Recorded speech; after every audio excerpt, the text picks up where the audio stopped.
আমি অনেকজনকে দেখেছি তারা ফেসবুকে নিয়মিত রিলস ভিডিও আপলোড করে, কিন্তু তাদের রিলস ভিডিও ভাইরাল হয় না। ভাইরাল না হওয়ার কারণও দেখতেছেন এই সেটিং দুটি তারা কখনো চেক করে দেখেনি অন আছে কিনা অফ আছে।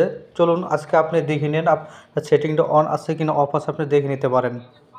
আমি আমার পেজে চলে আসলাম। আপনি আপনার পেজে চলে যাবেন। প্রথমে দেখেন আপনার যে পেজের লোগো আছে এখানে একটা ক্লিক করবেন। এখানে ক্লিক করার পর দেখেন এখানে সেটিং আছে, সেটিং একটা ক্লিক করবেন। এই ক্লিক করার পর দেখেন এখানে সার্চে এখানে একটা ক্লিক করবেন। এখানে ক্লিক করবে, এখানে আপনি টাইপ করবেন RECOMM, দেন লেখার সাথে সাথে রিকমেন্ডেড আসে পড়লো। তো এখানে অ্যালাউ ইউর পেজ এখানে একটা ক্লিক করলাম। এখানে ক্লিক করার পরে দেখেন এইখানে এটা যাদের অফ আছে তারা অন করে দিবেন। অন না করে দিলে দেখেন এইখানে প্রবলেমটা আপনি বুঝতে পারবেন। এইখানে লেখা আছে সিমিলার পেজ। তো আপনি এই ক্যাটাগরিতে যাদের পেজ আছে ভিউয়াররা যখন ভিডিওটা দেখে ওই ক্যাটাগরি ভিডিও আরেকটা আপনার ফেসবুক নিজে সেখানে দেখায়। তো এটা যদি অফ করা থাকে ফেসবুক দেখাইতে পারবে না। দেখেন লেখা আছে কি allow your page to be recommended to people looking at similar page. তো এটা অফ থাকলে আপনার এই ভিডিওটা আপনার সিমিলার পেজের নিচে রিকমেন্ডেড করবে না ফেসবুক নিজে। তো পরবর্তী স্টেপ, আপনি যদি আমার চ্যানেল নতুন হয়ে থাকেন অবশ্যই চ্যানেলটিতে একটি সাবস্ক্রাইব করে দিন, লাইক কমেন্টস করে পাশে থাকুন। ভিডিও আপলোড করার সাথে সাথে নোটিফিকেশন পেয়ে যাবেন। দেখাবো পরবর্তী স্টেপের জন্য দেখেন এখানে একটা সেটিং এ ক্লিক করতে হবে।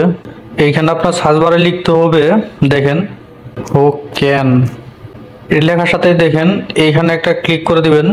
ক্লিক করে দেওয়ার সাথে দেখেন এইখানে হোকেন লেখার সাথে সাথে এইখানে শো করবো হোকেন সি দা পিপল। এইখানে একটা ক্লিক করে দিবেন। ক্লিক করে দেওয়ার পরে দেখেন এইখানে আপনার যতগুলো সেটিং দেখাইতেছে সবগুলো আপনার পাবলিক থাকতে হবে, অন্য কোনোটা আপনি রাখতে পারবেন না। এগুলো সবকিছু আপনি পাবলিক থেকে, এটাও পাবলিক, এটাও পাবলিক, এটাও পাবলিক, আপনি সবগুলাই মোটামুটি পাবলিক করে দিবেন, সবগুলাই পাবলিক করে রাখবেন। প্রোফাইল থেকে রিলস ভিডিও আপলোড করেন তাদের জন্য দেখাবো। দেখেন প্রোফাইলে আসার পরে দেখেন এইখানে যে সেটিং আছে সেটিং একটা ক্লিক করে দিবেন। ক্লিক করে দেওয়ার পরে দেখেন নিচে আসবে, নিচে আস্তে আস্তে দেখেন এখানে রিলস লেখা আছে, এইখানে একটা ক্লিক করে দিবেন। এইখানে একটা ক্লিক করলাম। তো ক্লিক করে দেওয়ার পরে দেখেন এইখানে দেখেন এটা অফ করা আছে, এটা আমি অন করে দিব। এখানে লেখা আছে কি allow the anyone to remix your feature public. তো এটা আপনার অন করে দিতে হবে, এটা সব সময় যেন অন থাকে। এটা অফ থাকলে কিন্তু হবে না। তো অফ থাকলে আপনার ভিডিও কখনোই ভাইরাল হবে না। তো এটা মনে রাখতে হবে অবশ্যই।